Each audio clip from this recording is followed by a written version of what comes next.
Olá, galerinha. Vamos a um exercício falando sobre os números irracionais, tá? Aqui o exercício começa assim: de acordo com os estudos dos números irracionais, é incorreto afirmar que. Então a gente tem que se atentar a essa palavra aqui, ó, incorreto. Ou seja, de todas essas alternativas, né, que são 5 alternativas, 4 estarão corretas e somente uma vai estar incorreta. Então a gente vai marcar o X na incorreta, certo? Então aqui a gente tem um diagrama, né,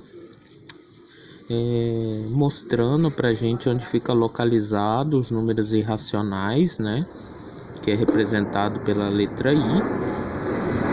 A gente tem aqui o conjunto dos números racionais inteiros naturais, né, dentro de um conjunto, e os irracionais à parte. E todo esse conjunto aqui está inserido no conjunto dos números reais. Então vamos lá. Primeira alternativa: números irracionais são números decimais. Até aqui está correto, eles realmente são números decimais. Infinitos, está correto, e não periódicos, certo? Certinha essa alternativa. Então essa alternativa está correta, tá? Vamos à letra B. A medida da diagonal de um quadrado de lado 1 centímetro representa um número irracional. Vamos fazer o teste? Vou fazer o esboço aqui, ó, de um quadrado, tá? Fazer um quadrado, lembrando que o quadrado, todos os lados são iguais. Fazer um quadrado aqui, tá? Não saiu perfeito, né? Mas só pra gente fazer essa demonstração. Tá, ele tá dizendo aqui a medida da diagonal de um quadrado de lado 1 centímetro, né? 1 centímetro. Todos os lados, no caso, é 1 centímetro. E o que é diagonal, né? Diagonal é onde vai dividir o seu quadrado, né, em 2 triângulos. Aí o que a gente observa, né? Estudando antes o teorema de Pitágoras, a gente consegue identificar aqui, né, ângulos de 90 graus. Certo? Então eu sei que essa parte aqui, ó, vale 1 centímetro também. E essa parte 1 centímetro também. Então a gente dividiu aqui o nosso quadrado, né, em 2 partes. E essa diagonal aqui, ó, analisando este triângulo aqui, ó, na parte inferior, eu vou aplicar na fórmula, né, de Pitágoras. Hipotenusa ao quadrado é igual a cateto ao quadrado mais cateto ao quadrado, né? Porque o meu objetivo é encontrar o valor dessa diagonal para eu verificar aqui, ó, se ele representa um número irracional realmente. Então a minha hipotenusa, o lado oposto ao ângulo de 90 graus, é minha hipotenusa, que no caso é a minha diagonal, né? Então vou chamar de x ao quadrado é igual. E os meus catetos é 1, né? 1 ao quadrado, fazendo relação a esse lado, e o outro cateto, 1 ao quadrado. Então eu tenho x ao quadrado é igual a 1 mais 1. Beleza? X ao quadrado é igual a 2. Bom, aplicando a propriedade da potenciação, né? Quando eu tenho um quadrado aqui, um número do outro lado, eu vou passar virando a raiz, né? raiz quadrada de 2. Gente, raiz quadrada de 2, né? Como estudamos nos textos orientativos, ele representa um número irracional, né?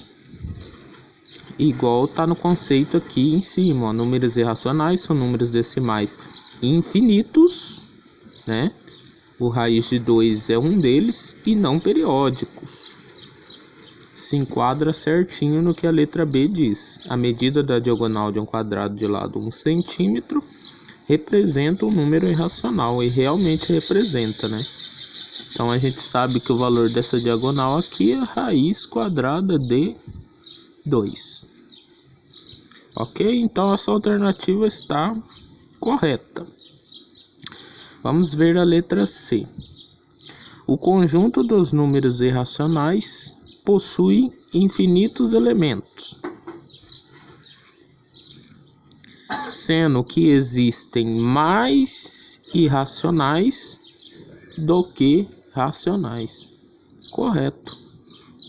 Realmente essa alternativa está correta.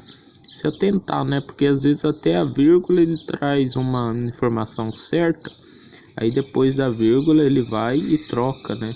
Por exemplo, eu poderia falar aqui nessa alternativa, poderia estar escrito, sendo que existem mais racionais do que irracionais. Aí já estaria errada, né? A alternativa. Por quê? Porque existem mais irracionais do que racionais. Beleza, então está correto aí essa alternativa C. Vamos a D.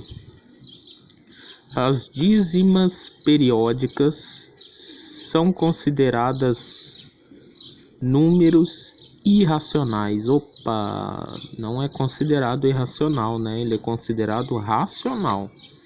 Até porque um conceito dos números irracionais diz o seguinte: não periódicos, né? Então as dízimas que tem, né, a repetição decimal, ela não representa o conjunto dos números irracionais pelo motivo de que conseguimos representar toda dízima, né, através de uma fração. Os números irracionais a gente não consegue. Por exemplo, o número 0,333, né, reticências, pode ser escrito na forma de fração irredutível, pois 0,333 é igual a 1/3. Aqui está correto. Você vê que a alternativa ela parece estar correta. Ela mente nessa partezinha aqui, ó. As dízimas periódicas são considerados números irracionais e não são considerados números irracionais, tá? As dízimas periódicas elas são considerados números racionais. Então encontramos aqui a resposta, que é a letra D, que é a minha incorreta. Para finalizar, o número π é o mais famoso dos números irracionais transcendentes. Aqui tudo bem. Seu valor é π igual 3,1415 e aí vai, né, infinitamente. E representa a proporção da medida da circunferência e do diâmetro. Corretíssimo, né? Então, a nossa alternativa incorreta é a letra D de dado. Beleza? Qualquer dúvida, só comentar no vídeo. Valeu!